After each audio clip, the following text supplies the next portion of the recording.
We are recording. All right. This meeting is of the EOTC on January 15th, 2019 is called to order. It is 4:02 p.m. Would you go ahead and call the roll, please? Call to order, roll call, and agenda changes. Fiona Hensey. Present. Fiona Hensey present. Matthew Yankee. Present. Matthew Yankee present. Chair Wolf. Present. Chair Wolf present. We have a quorum. Are there any agenda changes from the members? Seeing none. Shall we talk about Ms. Yolanda Jones and her matter now? Yeah. Do any members that have a case are seeking to change the agenda at this point in time? Yes, please. And speaking to the microphone, please. Say your name. Okay, my name is Yolanda Jones, and I'm representing TAS Auto Detailing, and unfortunately, I didn't print all the documents out and review them with Mr. Johnson, but his argument is that the documents aren't being sent to him under the sunshine request, like the 48-hour time frame. And he feels also that some of the information is being omitted from the sunshine request when we do the sunshine request. Okay. This is what my understanding was, that there was some concern about you received new information and you didn't have a chance to review it and perhaps weren't ready to proceed with the case today.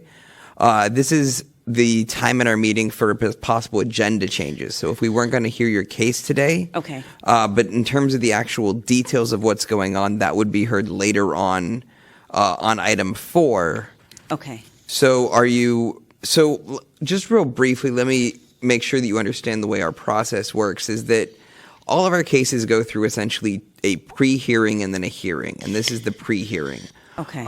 We sort of unpack what's going on, try to get all the pieces in order, and then go forward before the full task force to make any rulings on the matter. And part of the reason we do that is our procedures require the entire task force to weigh in on any decisions. So in many ways, if you're trying to get a resolution quicker rather than longer, it may make sense to move forward today. This isn't going to decide, like, if there's something in those documents that you didn't get a chance to read that's like really important, you'll still get a chance to point that out to the full task force maybe a month from now, 2 months from now, whenever your case actually comes before the task force. Okay. And so if you're looking to, I'm not sure it's my place to make a recommendation, but to the extent that it is, by hearing it today, you are likely to have a quicker disposition of your case than if we push it back, because it will still need to go through this pre-hearing process and then the full task force. Okay.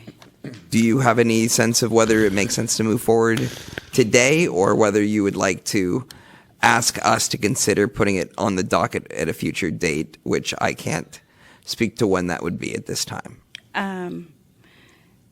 It would probably be within 60 days. Within 60 days? Yeah. And you're saying giving me time to review these documents, being though I may have missed something important in here. Well, my opinion is that if you miss something important, as long as you at the end of today go through and read it for next month or whenever it comes before the full task force, you still have an opportunity to present anything. Okay. It's not like only what we hear today is what's considered. This is really more of sort of a conference to make sure that all the pieces are in order. So it's entirely up to you whether or not you want to request a continuance. It doesn't mean we'll grant it. But you still have a full opportunity to make your case whenever it goes before the full task force. Okay. So we're going to move forward with this. Today? All right. Today. That Okay, sounds fine. great. Okay. All right. Would you go ahead and Next item? move on to the next item, please? Item number 2, adoption of the minutes for the October 16, 2018 Education Outreach and Training Committee meetings. Approval of the minutes? Does anyone have a motion to approve? Motion to approve. Second. All right. Go ahead and call the roll on that. Member Yankee? Aye. Member Yankee, aye. Member Hensy? Aye. Member Hensy, aye. Chair Wolf? Aye. Chair Wolf, aye. The motion to adopt the minutes passes. Great. Next item, please. Item number 3, public comment. Members of the public may address the Education Outreach and Training Committee on matters that are within the committee's jurisdiction, but not on today's agenda. Is there any public comment today? Members of EOT, Ray Hartz, Director, San Francisco Open Government. I just want to make it perfectly clear. I've been doing Sunshine now for over a decade, and I have 36, well, tonight, the one tonight I haven't gotten, but it's number 37, orders of determination. Now, one thing I'll point out is that none of them, not one of them, has ever been enforced. Zero. Okay? In fact, anything that has been referred to the Ethics Commission has never been enforced. Only one time have they even attempted to do so, and that was the case of Sue Cawthon versus the Library Commission President, Jewel Gomez. And the Ethics Commission recommended she be removed from her position. They sent a letter to the mayor's office indicating such, and instead of doing anything like that, the mayor reappointed her to another term. So basically, I think the idea of the Ethics Commission ever enforcing a Sunshine Ordinance determination is ludicrous at best. And the efforts, I can understand everybody makes these efforts, but it's been 10 years and more since I've been doing this, and the Ethics Commission has turned down every Sunshine complaint that has ever gone to them, whether it's from the task force or filed directly with them. I know because I've filed 6 directly with them, and they have no intentions of trying to enforce them. There are 2 reasons for that. Number one, of the 36 I have, every one of them is against the very people who appoint the ethics commissioners. The mayor appoints one of the ethics commissioners, the district attorney's office appoints one of the commissioners, the board of supervisors appoints one of the commissioners ad nauseum. So basically, they are picking their own judges when they select people for the ethics commission. And the idea that the Ethics Commission is actually going to do anything. The second thing is, whether you want to believe that or not, they have no power to enforce the ordinance. All they can do, which they did in the case of the mayor, was send a letter to the mayor's office with a unanimous vote recommending that former president of the Library Commission be removed, and the mayor chose to ignore it. We kind of goaded them a year later into sending another letter asking the mayor, well, gee, we sent you this recommendation a year ago. What happened? And the mayor's office didn't respond to that either. So, I guess what I'm saying is, if you have a system of process, and our country runs under the rule of law and the concept of due process. If you have a due process which always ends in the same result, which is the city wins and the complainant loses every single time, that cannot in any way be considered a fair process. Because what happens is, not only does the Ethics Commission negate what you do, they ridicule what you do, they downplay what you do, and they come up with reasons to invalidate the few that managed to make it before them. So they aren't just pleased not to enforce. What they are doing is intentionally colluding to ensure that this law never gets enforced. Thank you, Mr. Hartz. Is there any interest? I think that what Mr. Hartz raised, there's important issues. However, I'm not entirely sure how it would be within the scope of EOTC or necessarily even the Sunshine Task Force to go about addressing it. But I'm curious if there is interest from my colleagues on agendizing a discussion of what Mr. Hartz put forward, because I do think it is a important issue for us to give the thought of whether or not it makes sense to agendize. I'd agree. I mean, I do think it's an important issue to hash out a little further. So are you Yeah. suggesting that you would like to agendize it for a Yes, future that's correct. EOTC meeting? I would like to agendize it somewhere. I'm not quite sure if it's EOTC, but sure, I'll Okay. I think for the sake of the fact that we can't discuss what he discussed, Yeah. he brought forward today, Right. the only way to even have a conversation about where to refer it would be to agendize it for a future meeting. So if you can make a note of that. What are you? Sorry if he was working. It's on. Oh, there it goes. Okay.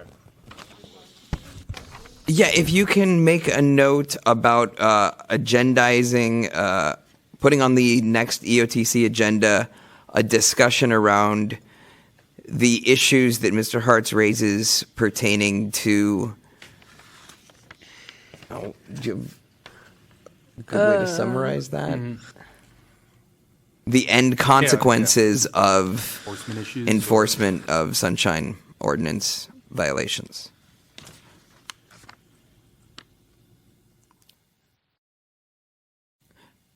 And Mr. Hartz, we'd prefer you to attend that meeting if you're able to, so that we can hear more from you and have that discussion with it as an agendized item.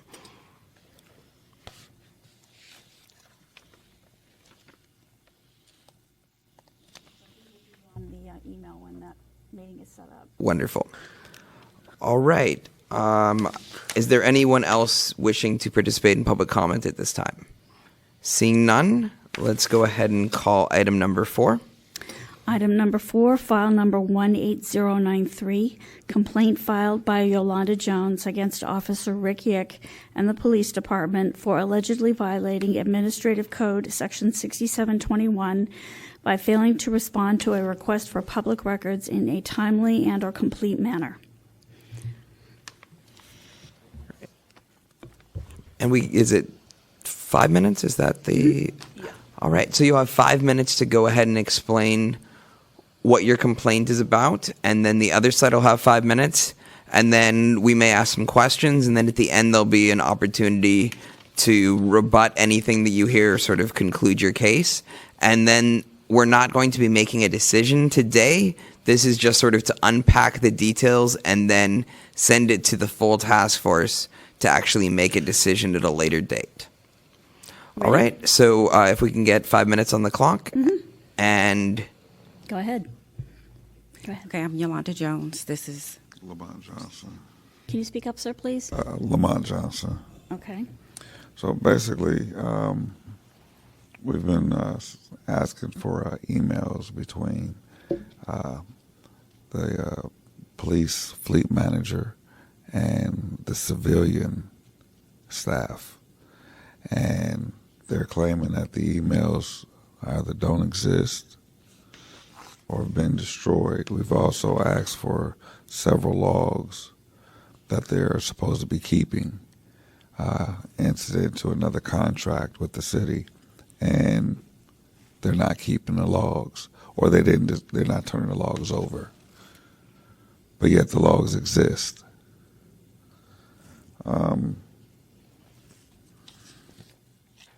We have most of this stuff here. The things that we don't have are the things that we're filing this complaint,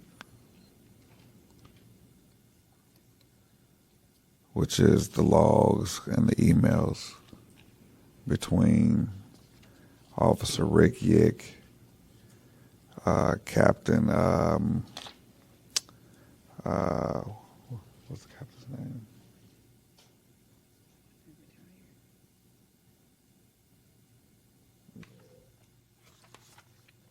His immediate supervisor, which is, I can't remember the captain's name, Pedrini, Christopher Pedrini. We asked for all of their emails between each other and the civilian staff. I'm sorry, who is that again?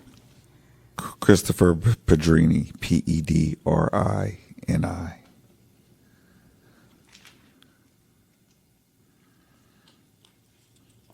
And those were not turned over.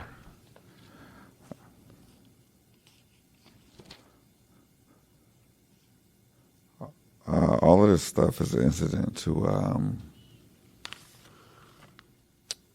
a breach in a contract with the city and indicate wrongdoing, which is why we sunshine the emails to begin with.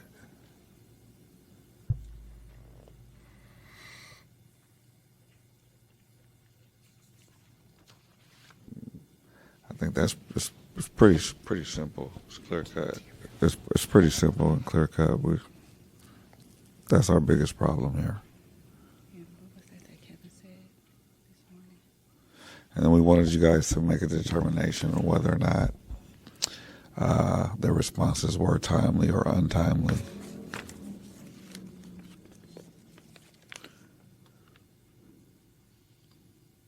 And make a determination on whether or not they intentionally delayed our requests. Yeah.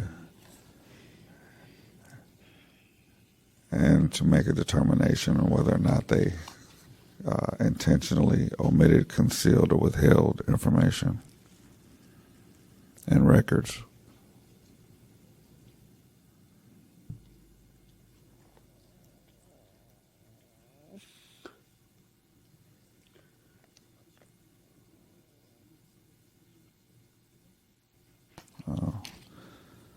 And Officer Rick Yick admitted, even in these emails, that he destroyed city government logs after he was promoted to a sergeant, which is a violation of city policy.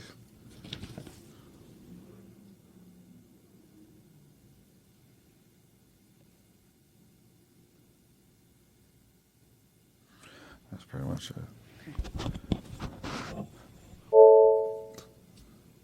That's it. That's all? Yes, that's it. All right, thank you. Now we're going to go ahead and hear from the respondent, and then we'll probably have some questions for you in just a bit. Okay, thank you.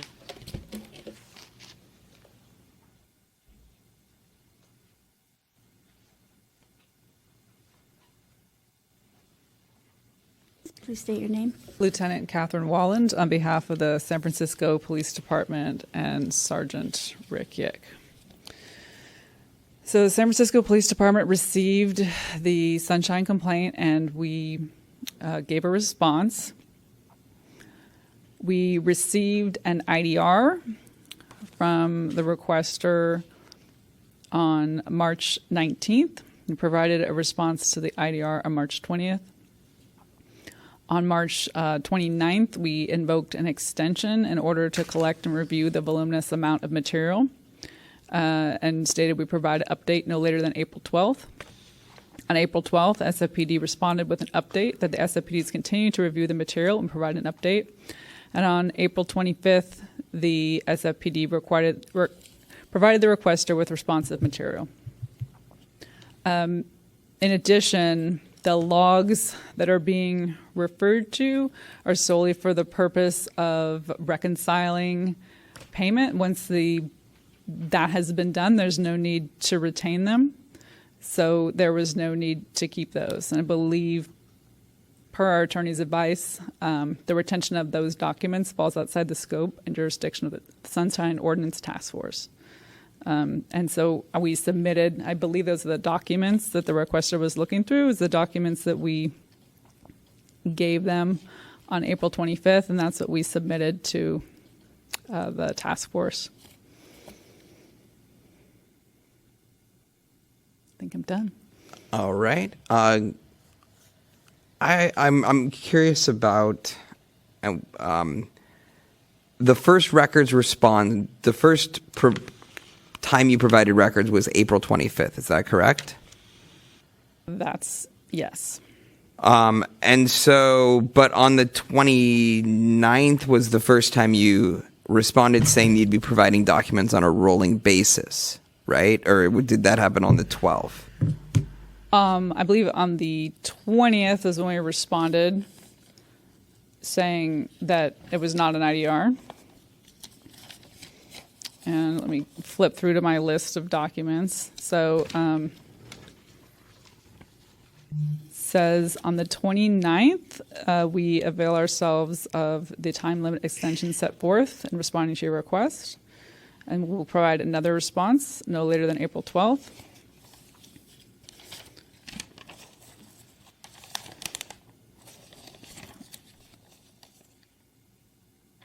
And then the documents were,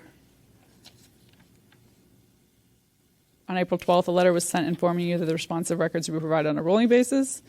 And I believe we were able to provide them all at once on the 25th.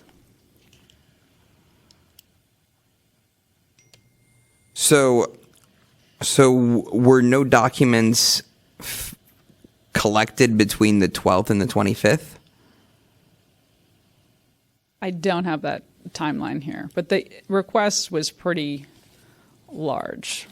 Right. I understand the request was large. I understand that you informed them that you'd be providing the documents on a rolling basis, which, as I understand it, would mean that as the documents came in and were cleared to be distributed, they'd be made available. So in the event that no documents were made available until the 25th and then suddenly the floodgates opened, then I understand why there's no rolling basis. But what I'm trying to understand is why the rolling basis that you had proposed on the 12th didn't end up being a rolling basis. Well, it appears that we were able to provide the documents in one. We didn't have to then further extend it out. We were able to do it in one increment instead of doing it in multiple increments. Sure. All right, that's my only question. Let me see if my colleagues have any questions for you before we move to ask some questions of the complainant. Nothing right now. All right, thank you.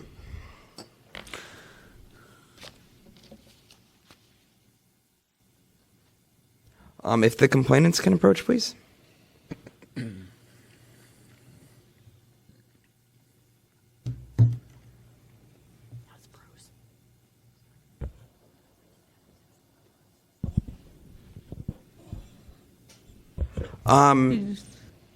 So the police department, through their attorney's advice, has said that the records retention is outside the scope of the Sunshine Ordinance. And I'm not entirely sure whether that is true or is not true.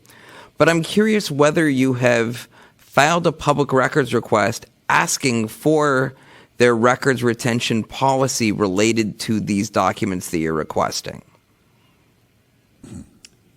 No. No, I never requested the policy. It might be something to consider pursuing. Any other questions from? Well, is there a specific portion of the ordinance that you believe governs the material that you believe should not have been destroyed or whatever? It's under the city policy, isn't it?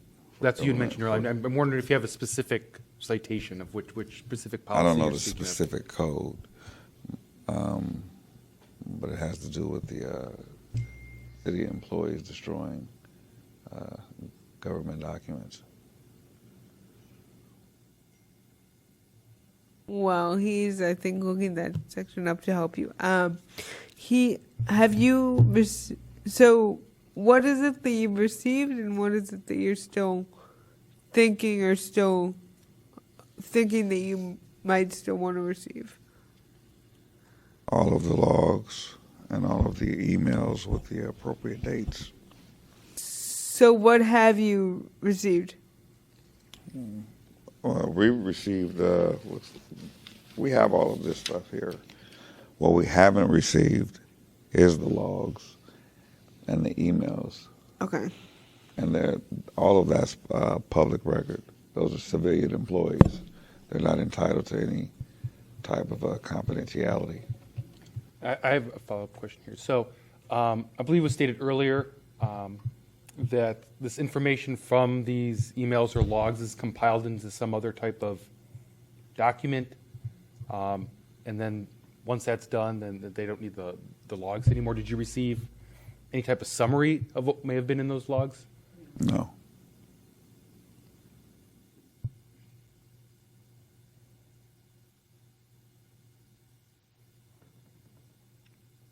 Does They anyone have? claimed that the logs didn't exist at first, and then Rick Yick claimed that he destroyed them in an email to the legal department. Okay.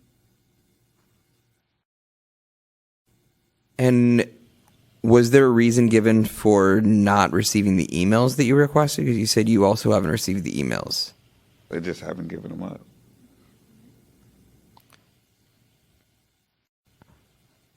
So you've received no emails to date? We received some, but we haven't received everything requested. Is there a way that you know that there are emails that exist that you haven't received? Yes. Okay.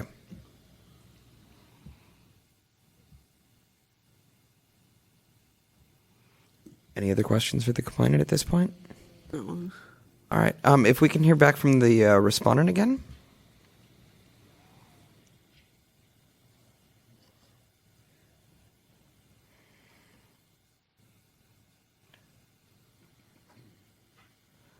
Lieutenant Catherine Walland. Great. Thank you. I'm just hoping to hear a little bit more explanation around the status of these emails that were requested and whether there are any other emails, whether they're emails that were withheld due to any particular reason, or what the status of the email requests, or what the status of the emails in relation to the larger request is.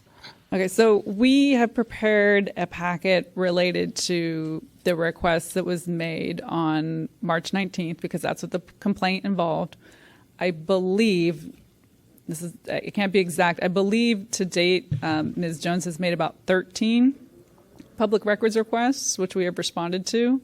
We've turned over emails, we've turned over text messages. Any redactions or withholding have been made pursuant to 62. They would be cited in every letter that we provided with the emails, but we have been cooperating with all of her requests and devoted a lot of our time to these requests. So it looks like we made redactions. Let me just find that last letter here.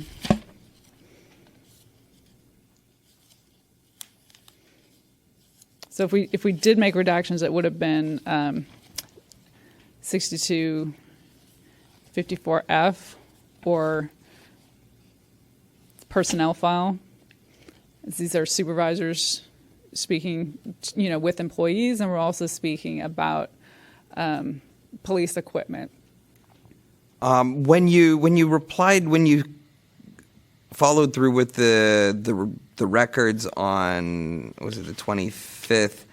Was there a cover letter that has sort of an index of what was included in that was provided at that point in time, or was it just all of these records? I'm just trying to, without asking your department to actually submit the entire file into our file, which would create this very large thing to print out for the agenda. I'm just trying to understand, sort of an index of what was provided and what may still be requested by the complainant. It doesn't look like this letter has an index that was sent on April 25th, but they have continued to make requests, and we have continued to respond to the requests. This is an ongoing request. Some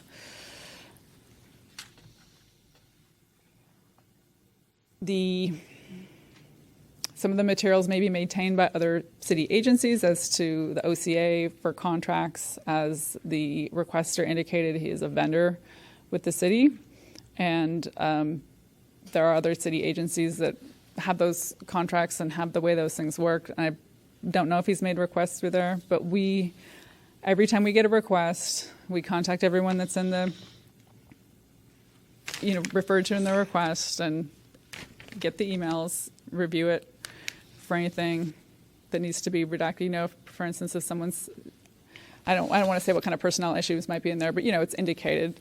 There's no pages that are entirely blacked out. You can see what it's about. So to the best of my understanding, we're providing everything. We haven't done any full page withholdings. That's just reviewing this file that I have in front of me. Sure. Yeah, I'm just really trying to get a better sense of the case file itself here. Would it be possible before this goes in front of the full task force to provide just the cover letter that came with the records from the April 25th?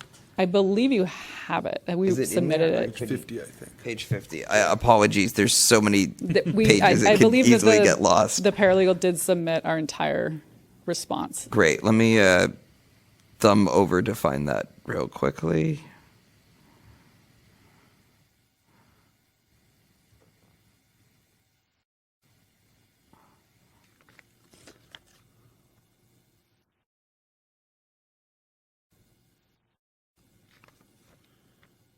Wait, there we are. Oh, it just says all responsive records are included in this correspondence.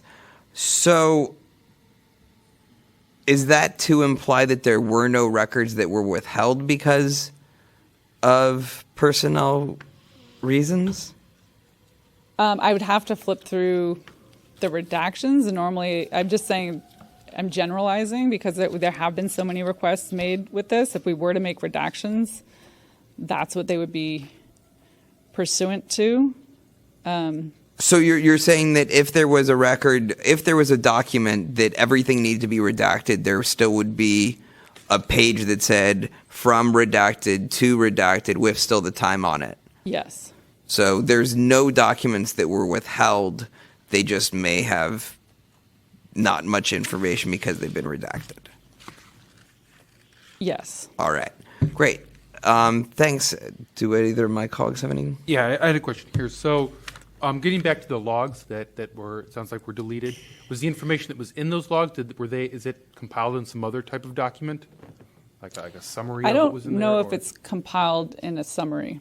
So this is my understanding of this time period. It was unique because we were using one vendor for car wash for city vehicles.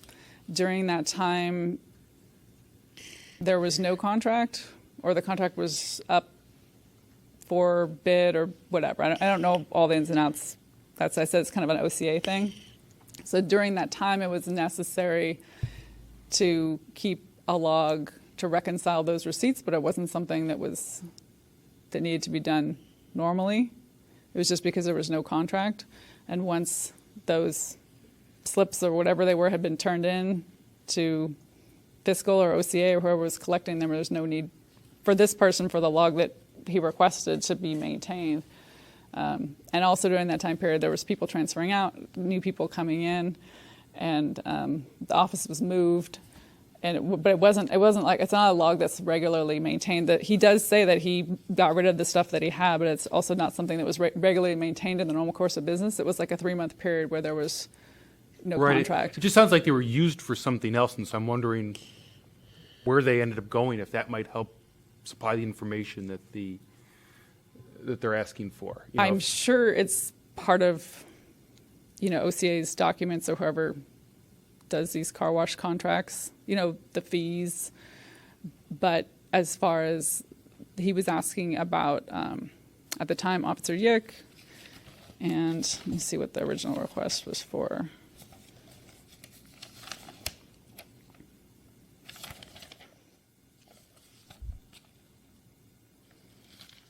There's a lot of pages for me to have a PDF to go through. Looks like it says all car wash logs of vehicles within the last 60 days. It says, I would like emails, text messages from Rick Yick, Mark Farley, and all staff of OCA within the last 60 days. So I think at that time, it was our only employee was Sergeant Yick, and then the car wash logs. Like I said, it's my understanding that was a short term. Right, I'm just wondering what the those logs were were used for. I mean, is this information that to was in there? reconcile the receipts for that time period in which the city was operating without a contract. for the car wash. So does the city have a document that says how much was spent on car wash? Or I guess not the city, but your department have a document that says how much was spent on car washes? I don't work at fiscal, so I don't know. But like I said, this is probably the first of 13 requests. And I don't know if we provided any information in any of the subsequent requests or if that information was requested. As to this specific request that was made in March of, is it 2016 or 20? It's 2018. 2018. Those are the documents we had at that time. I guess I'm just sort of continuing with where my colleague was coming from, that if you're entering, you take these receipts, Yeah, and they're entering them into some sort of spreadsheet. Yeah, I don't work in that department and I don't work for fiscal, so I don't know how the spreadsheet works. So if he wants to make a request related to some dollar amount that's spent on car washes, fiscal or OCA probably has those numbers. As to this request, it was on March 13th. This is my understanding of this, the documents that were available on that date specific to his request. Would it be possible before the full task force to ask your colleagues about where the actual figures from these car wash logs ended up, so that we have a sort of sense of, because your narrative is essentially that these figures were entered into some other document, which is why they were discarded, and whether or not it's still the car wash logs, it seems built into this initial request that they're asking for the tabulation of car washes over the last 60 days. And so to the extent that such a document may exist, I just am wondering whether you'd be able to get word on that prior to when this goes in front of the full task force, so that we don't end up with a continuance to go back and walk through that sort of thing. I can ask. Great. It won't change the fact that the documents that he wanted on this date don't exist. So that's, but I can ask if he wants to ask in the meantime, and we can provide those documents. So I could submit the request to fiscal. But normally, if there's someone who's asking for a document that we don't have, I don't try to interpret the document. I mean, the figures have probably been published on OCA or something. I mean, I'm sure these things are publicly available or available to the vendors for these contracts. Right. I fully understand that. My responsibility as chair of this body is to unpack as many details so that there aren't things hanging when it goes before the full body. So I'm just trying to see what, if any, loose ends we can clear away, so that when it goes to the full task force, we're actually able to get a resolution and it doesn't just come back again. So please do ask, and whatever you're able to find, I look forward to hearing out more. Is there any other questions for either party at that's this the line point? of thinking I was Great. going for. Yeah. Yep. All right, and now time for rebuttals. And what is the order we start with for rebuttals? Is it petitioner? Yeah. All right. So they get the last. They get the last word, don't they? I think so. Look on the.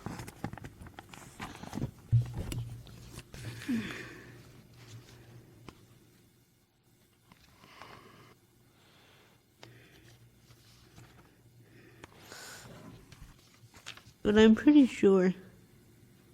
Okay, respondent and complainant presents clarification rebuttal, 3 minutes. So who's next? Was Complainant. All right. Thank you so much.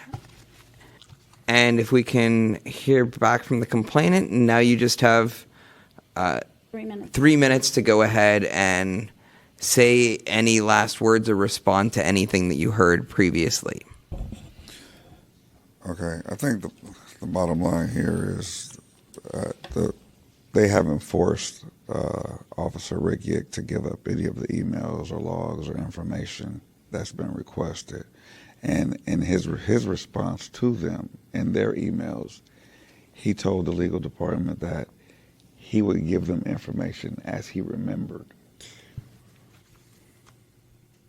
So the information is there, and I mean, I think they all know why we want the information. It hints at improper activity between the officer and the vendor in question. And the logs would tell the true story as well.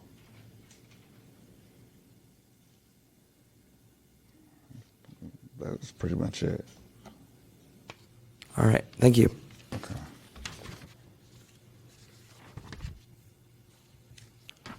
All right, Lieutenant.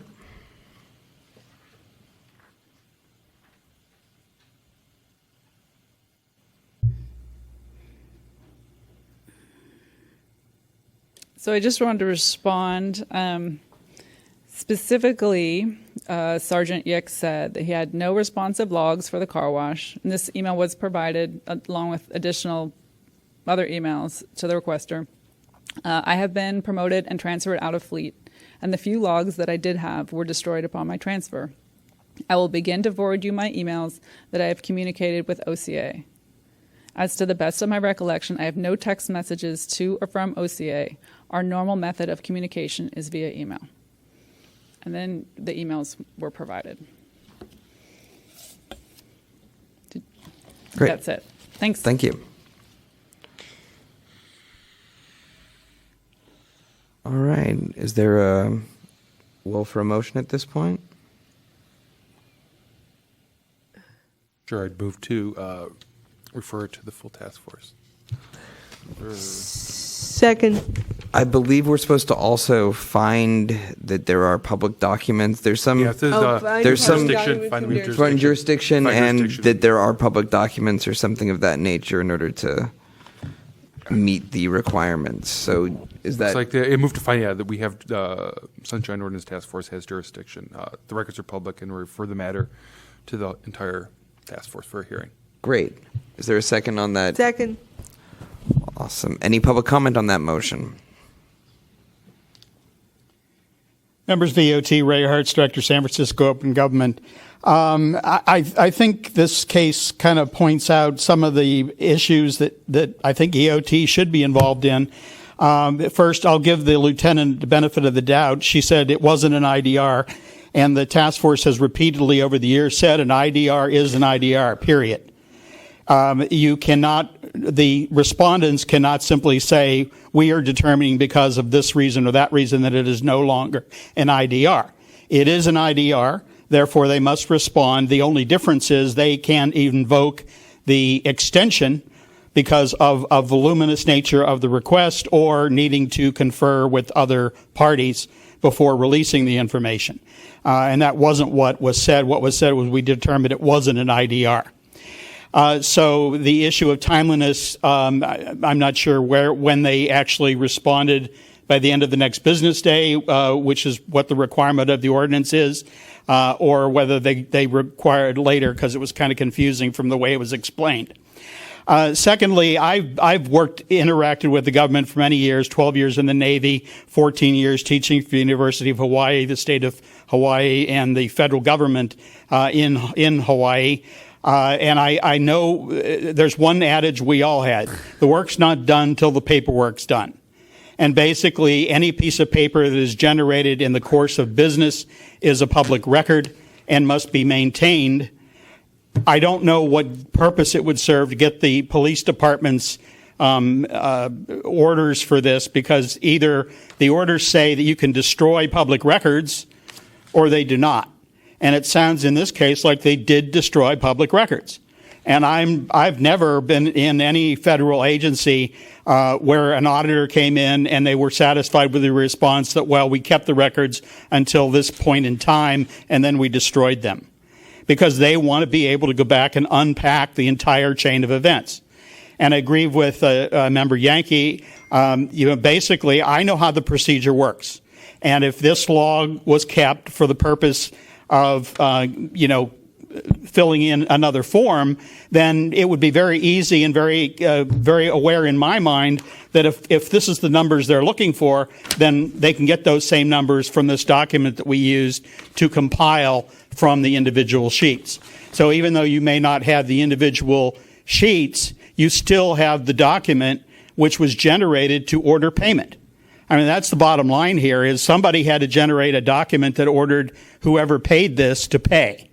And that document had to have certain information on it, like how many hours we're talking about, how many times the car was washed, if that's even what this is involving, and so forth. And all of that has to be held by somebody who can then justify we issued a check in a certain amount to a certain person for the following services, and it would give a summary. So they, if nothing else, they may even have the bill and all that takes. Now, one of the things I'm going to point out here that I want to make very clear is that the responsibility of the organization is to not simply to give what they have, but to refer the person asking for the documents to any other body or place where they might find the same information. And one of the things I always say is either they're open and honest or they're not. Thank you. All right, go ahead and call the roll.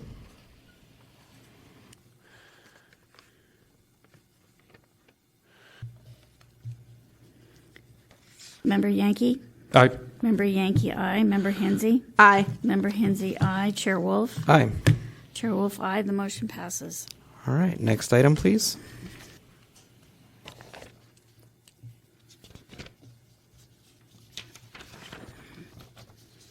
Item number 5, file number 17087, complaint filed by Ray Hartz against the Office of the Mayor for violating Administrative Code Section 6731 by failing to administer and coordinate the implementation of the provision of the Sunshine Ordinance for departments under the control of boards and the commission appointed by the mayor.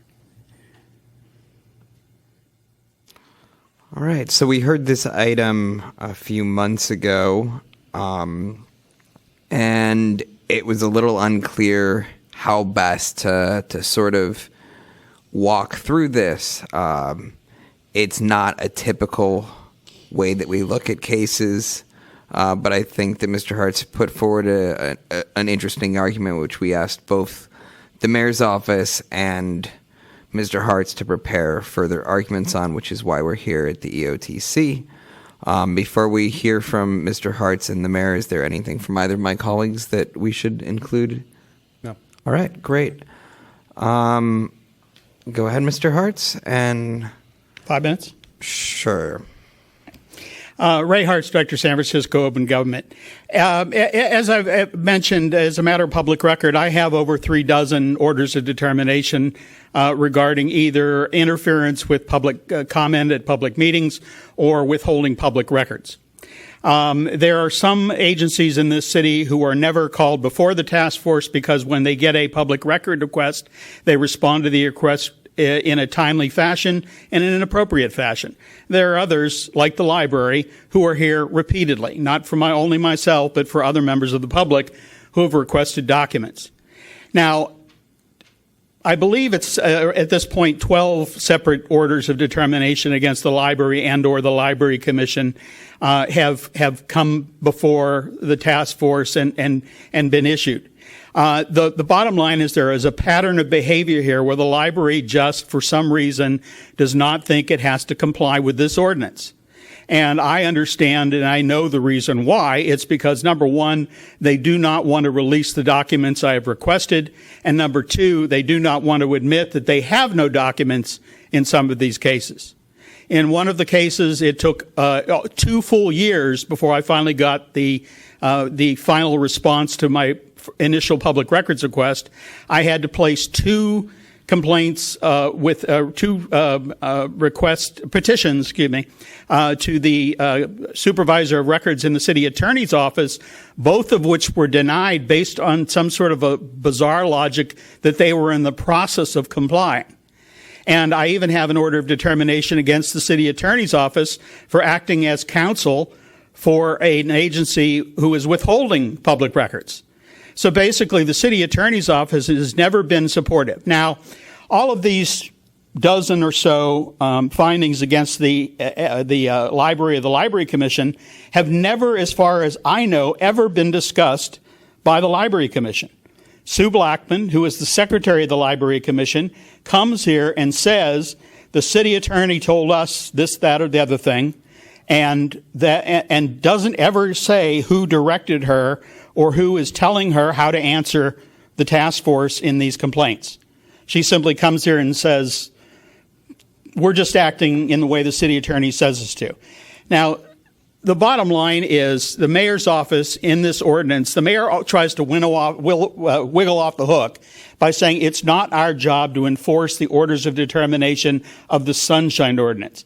But the section of the policy in question completely and clearly states that the mayor's office shall ensure that the bodies for which he is responsible follows the Sunshine Ordinance, and the people he appoints follows the Sunshine Ordinance. He appoints all of the library commissioners. He appoints and is in the process now of selecting a new city librarian. So basically, those are people that are directly appointed solely by the mayor. And yet, repeatedly, for years, the Library Commission and the library itself has failed to respond appropriately to Sunshine Ordinance requests for public records. And they use vague excuses like, oh, the city attorney. Now, I'll tell you, I've said this many times. If the city attorney is actually advising you to act in these ways, then why don't you produce a paper from them saying that's what they do? And then they go running back behind attorney-client privilege and saying, well, we don't have to discuss that. But the city attorney's office is kind of caught between the rock and the hard place. It is both their job to ensure that the law is followed and not violated, but it is also their job to act as a defender of the city agencies of which the documents are requested. Now, what do they do if the city agency has documents which they are embarrassed by, or does not have documents which they should have and doesn't want to admit they don't have? What they do is they simply obfuscate, evade, and do everything else. And that's what happens here is basically the mayor's office simply ignores the fact that the Library Commission and the library year after year after year have repeatedly violated this ordinance, and they've kind of tried to wiggle out of their obligation under the law, which clearly states they shall ensure that the people they appoint follow this ordinance. Great. Thank you. And if we can hear from the Office of the Mayor.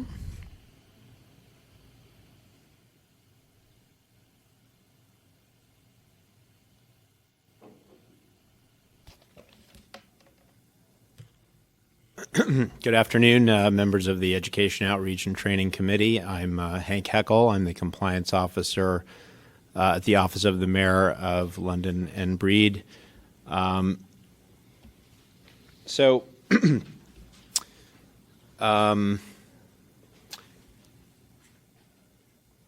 Mr. Hartz has a long record of seeking orders of determination against the library specifically, and all of those orders of determination have been dealt with. There are no outstanding matters for which he's seeking remedies on those specific complaints.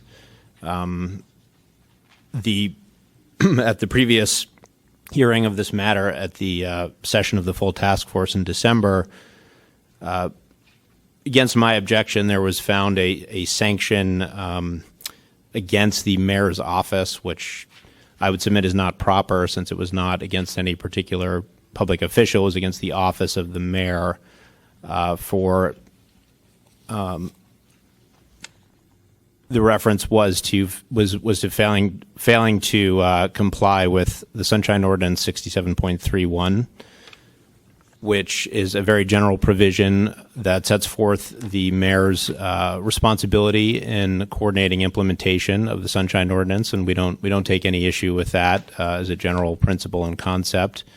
The full task force asked that this committee review that provision and what the mayor's office could do to demonstrate that we take the responsibilities of compliance with the Sunshine Ordinance very seriously, and we make all efforts to respond to requests to the office of the mayor.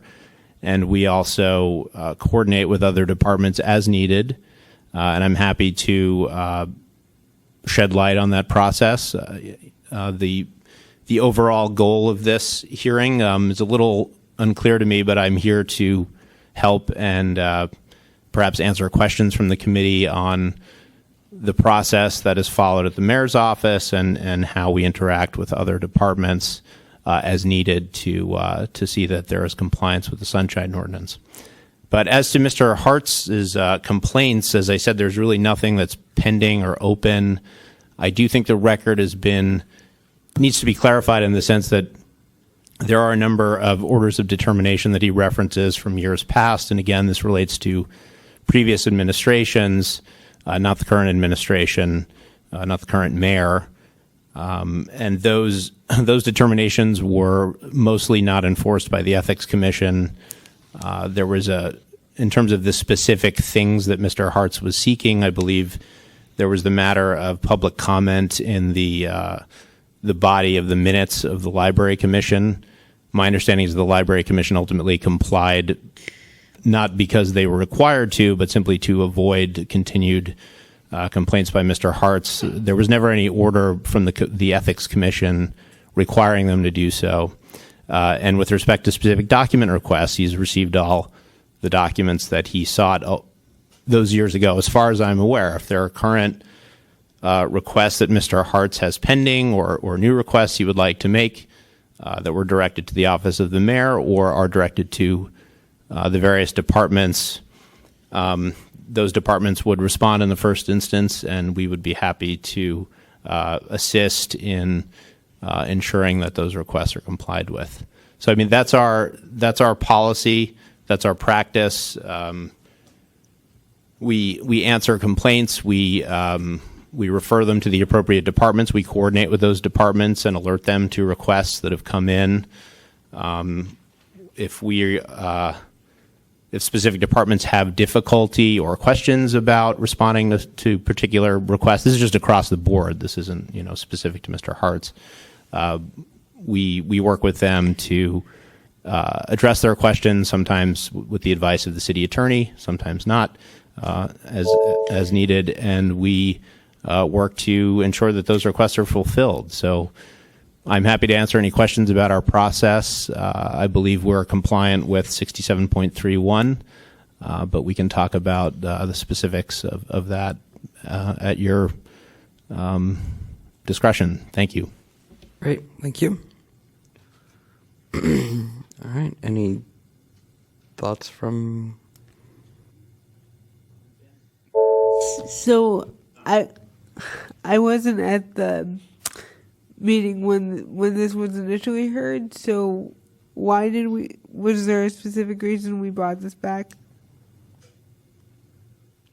I think that realistically the question that Mr. Hartz put forward is that now in this particular case it's a little tricky because the issue happened under a different administration and the complaint itself was actually filed against the office of the mayor while Ed Lee was still in the office. Oh. And the question is, if departments that are under the mayor are not above board in meeting our sunshine ordinance, if they are repeat violators, so to speak, does the office of the mayor have a responsibility to get them in line? And if they do not meet that responsibility, is that an additional violation of 67.31? Okay. And so in this case, we found a violation of 67.31 against the office in general over past violations. But should this come up again in the future related to the mayor, where does the mayor's office's responsibility end in regards to other departments that are under their purview following the Sunshine Ordinance. Okay.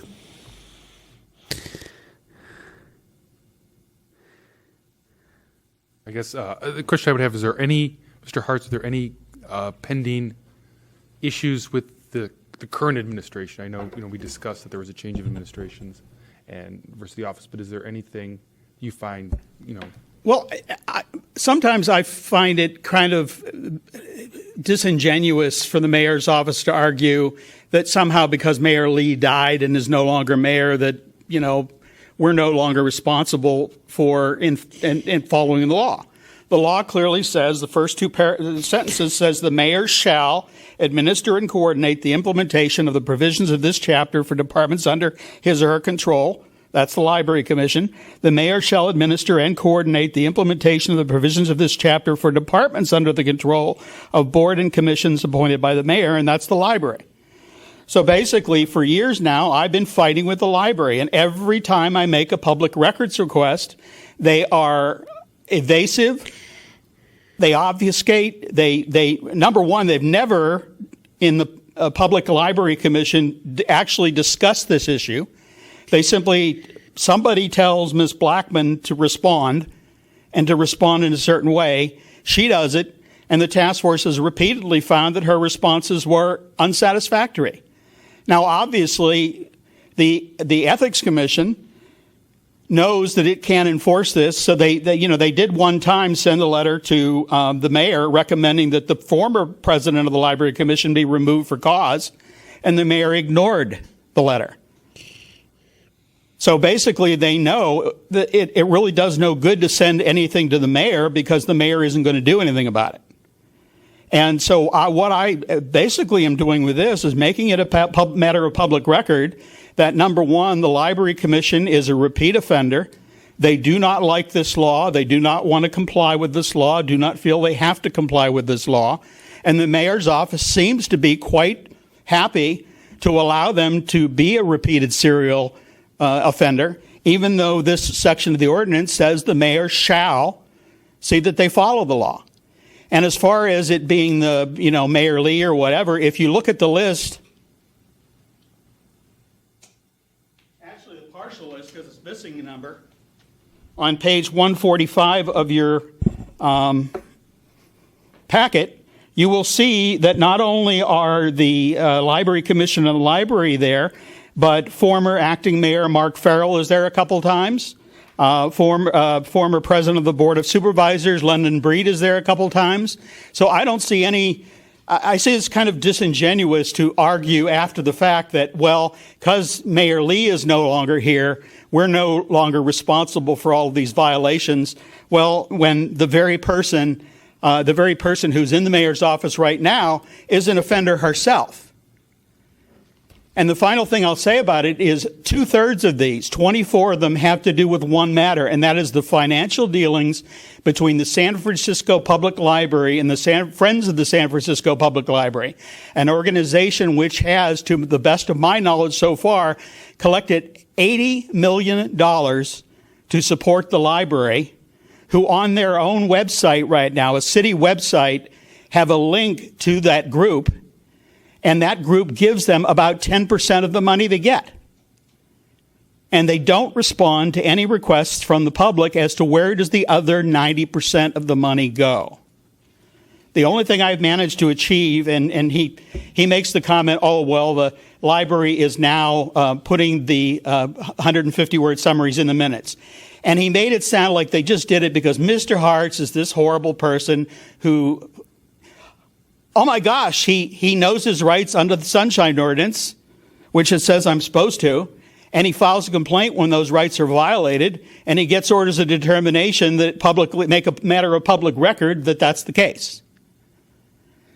So he can equivocate and evade and do whatever he wants, but the bottom line is the Library Commission has determined, or the library has determined, that they will not respond to this ordinance appropriately. And the mayor's office has been silent. And we know the legal maxim, silence gives consent. So basically, the only reason the library and the library commission continue to violate the ordinance is because they know the mayor will do nothing to stop them.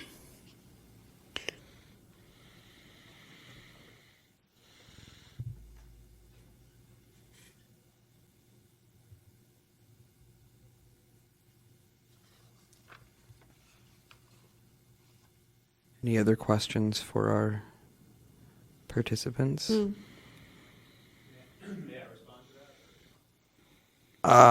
Sure. Is this rebuttals now, or? It's not a hearing, so yes, you can go ahead and respond, sir. It's not a hearing, so there's no formal process. Okay. Yeah, I just have a few comments to follow up on what Mr. Hart said. So 67.31, I mean, just going back to what was determined at the full task force on this issue, I believe that determination was flawed on a couple scores. One is that it was against the office of the mayor as opposed to the current occupant who had nothing to do with the matters that Mr. Hartz is addressing. That's number one. Number two is that it found a violation, some kind of violation of 67.31 when the assistant district attorney at the full task force was asked whether anything like that had ever been done before. He said he had never heard of a violation under that particular provision and that he was unclear on whether there was any authority to actually find a violation.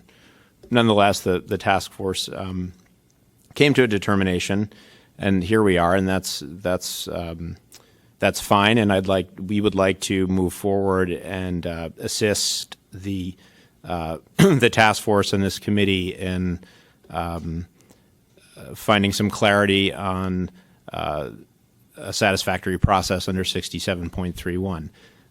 But with respect to what Mr. Hartz is seeking, it's just still not clear what kind of remedy he wants. What does he want this committee to do? What does he want the task force to continue to do with respect to these old matters before the library? He talked a lot about personnel at the library. Under 67.31, I also want to point out it has nothing to do with personnel decisions in terms of the mayor implementing some kind of disciplinary action or removing officials. Of course, the mayor has appointing power under the city charter, and that all of the performance of various commissioners and department heads, of course, is always looked at by the Office of the Mayor to make sure the performance is up to standard. However, 67.31 in the Sunshine Ordinance has nothing to do with the appointing power of the mayor or creating some kind of authority to have the mayor remove certain officials or commissioners or department heads. So I think that is misleading. 67.31 has nothing to do with enforcing orders of determination. This is all on the face of what it says. We can talk further about what it requires as a practical matter, and I can address any questions on that front. Our view is that it's a general provision that the mayor's office should assist departments and coordinate with departments in replying to sunshine requests, and that is in fact what we do. Thanks. Great. Thank you. Thoughts from my colleagues? Mr. Hartz, I'm just trying to figure out. I guess I have somewhat of the same question: is what type of remedy going forward are you, envisioning? Or I know you have an extensive history of orders of determination, but just forward thinking. What are your Really, it's a lot of this, because we know that the Ethics Commission has no power or intention of enforcing the ordinance. I wanted a matter of public record how many times the library has violated the ordinance and been found in violation. We have that on the record. I brought this similar case previously several years ago, and the office of the mayor at that time, Ed Lee, said, again, we have no responsibility to enforce the Sunshine Task Force orders of determination. And that, again, is not the issue. The issue is the law clearly states that the mayor shall ensure that the people that he appoints follow the Sunshine Ordinance. He appoints all of the library commissioners. He is going to appoint a new city librarian because Luis Herrera has retired. And the question is, going forward, will they try to follow the law? Now, in addition to not following the law, they have also been defamatory toward me. They have actually written in there that I'm just some sort of this kind of a person, and I'm just trying to cause them problems, and I'm doing this and I'm doing that. Now, this is written by a person, Sue Blackman, the Library Commission Secretary, with whom I have, in the last 10 years, had 2 conversations. So how she could possibly know what my motivations are or what I'm trying to do is odd, and particularly odd given the fact that I'm very clear what I want. I want the library and the Library Commission to respond to these requests for public records in a legal fashion. And to simply say, well, gee, they're no longer open and, I don't know what else he wants, is a vague way of evading the fact that it took 2 years in one case to get them to give public records. And that particular one was an issue where the city librarian issued a letter that said, I don't have this particular document that you asked for, because I found a document they were required to have under the contract between them and the Friends, and it said they should have it on an annual basis, and it took them 2 years because they didn't want to admit that they didn't ask the Friends for any information. They just took in the money, millions of dollars a year, gave a few $100,000 to the library, and where the other 90% went, didn't seem like it was like don't ask, don't tell. So basically, the next time we're here with the library, I don't want the mayor's office coming here and say, oh, it's nothing to do with us. Because I'll guarantee you, and I think you know this, if at any time during the processing of those complaints over the years, somebody had said to the mayor, which I did by filing the prior complaint, that the library isn't following this law, the mayor's representative here says, oh, well, we want to make sure that they follow the law. Well, that doesn't fit with the facts. The fact is the library continues and has continued to violate the ordinance repeatedly over the years. You issue the orders of determination, and they just disappear. Ms. Blackman, as far to the best of my knowledge, never discusses it with anybody at the library or the Library Commission, and certainly not in public. So the question is, what do you do when you find a body in violation, and they simply just ignore the fact that you're finding it? What's the next step? And the next step is to go to the mayor under this section of the ordinance, which says that because the mayor appoints all of the library commissioners and the city librarian, that he is responsible or she is responsible to see that they follow this ordinance. So I've got what I want. I basically have it on the record that the mayor's office is blatantly dishonest about their intentions as relates to the Sunshine Ordinance. They can get up here and say as many times as they want that we try to make sure that people follow the ordinance. But I've got 12 orders of determination that says the library does not, and the mayor's office makes no attempt to see that they do. And if anybody wants to tell me that if someone in the mayor's office picked up a phone and said to the library commission or to the city librarian that I'm tired of seeing these complaints, why don't you respond in an appropriate fashion, that they wouldn't do it? Great. Thanks, Mr. Hartz. I don't think we're really looking for a motion here. In point of fact, I feel like what's really going on is that we've sort of made the case to identify what happens in the future if this repeats itself, and then if it does, we're forced to play Groundhog Day and play this game over, and that the only way that this 6731 is an effective tool is when both the violations by the department under the mayor and our process is all contained within the same administration. or at least the same mayor. Fiona, are you disagree? Yeah, no, I agree. Okay. And so hopefully any issues pertaining to the Sunshine Ordinance Task Force, hopefully any issues pertaining to violating the Sunshine Ordinance at the library and the library related parts, the commission, have been resolved. If they have not, then our process is to essentially repeat this within the bounds of the current mayor, and then we can explore this further. But from this point, I don't see any motion, and I think that we've sort of unpacked this in order to now be forward-looking, and hopefully with the guidance between the mayor and their departments, we won't have any violations of the Sunshine Ordinance, and this is all seems like a non-resolution, but hopefully it resolves in no more problems. So any thoughts from... No, that's what I was thinking as well. I think we had the a dialogue about it, and I'm not sure there's much more action at this point to take. Great. Fiona, any thoughts? No. All right. I feel like we've given everyone a fair shake to say stuff, but I'll go ahead and give both sides a 1-minute closeout, as I know you've got something left to say, Ray. Hang on. And I can understand the position of the mayor's representative. They're dealing with something that has been going on for literally years, and they're kind of like, well, what does this have to do with us?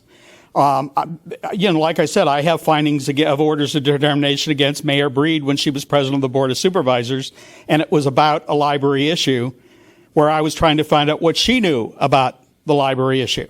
And she was found in violation. So I'm not, some sort of, what's that old expression? Fool me once, shame on you. Fool me twice, shame on me. I'm not an idiot. And I will keep in my mind the comments that the representative of the mayor's office made, that if there's a problem with the enforcement of the Sunshine Ordinance as far as following the law and replying to requests for public records in an appropriate and lawful manner, that they don't want that to happen. And I am going to, moving forward, as I make my request, hold them to that. Thank you, Mr. Hartz. And did you have any concluding remarks?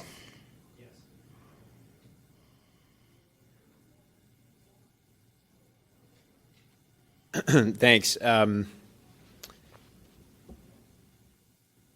I would just like to say in closing, I think that I appreciate the comments of the committee as well as Mr. Hartz, recognizing there's a little bit of a disjuncture here with respect to things that happened under prior mayoral administrations and the current administration. And we in Mayor Breed's office are vigilant and will continue to be so in seeing compliance with the Sunshine Ordinance, and should specific issues arise, we will look to resolve them, and that's all we can do.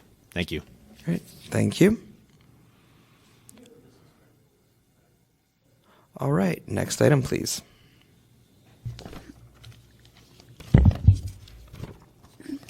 Next item, item number 6, is adjournment. All right. Is there a motion to adjourn? So moved. Seconded. All right. By acclamation. And now we will reconvene downstairs to the meeting in progress in room 278.